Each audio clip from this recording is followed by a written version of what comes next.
Hello, and welcome to Actual Libertarianism. Today I want to talk about the biggest group of murderers in the whole world. These people are going to kill and are killing tens of thousands. They will displace hundreds of thousands or even millions of people. The reason why they do this is to earn a little bit more money and profits. Not only are they committing murder, but they bribe the government into not arresting them or cracking down on them.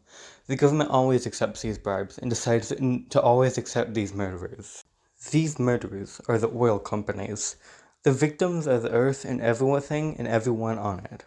The preferred method of killing is fossil fuels. How do they stay so hidden? They lie. The World Health Organization tells us that between 2030 and 2050, climate change will cause about 250,000 deaths a year.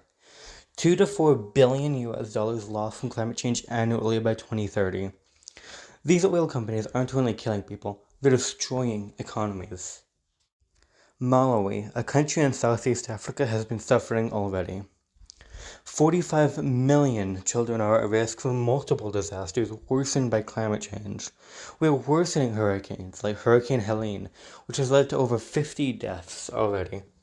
And who do these oil companies blame? Ordinary people.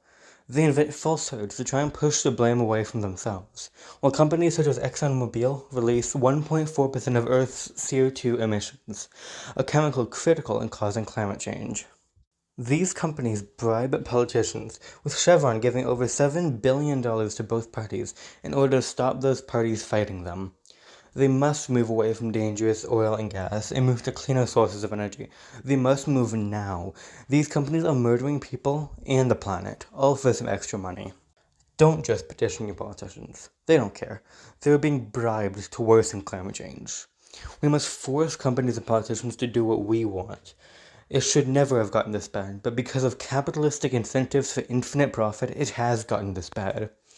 Protest against government, use direct action against oil companies, help people with mutual aid, but never settle down. Thank you for listening.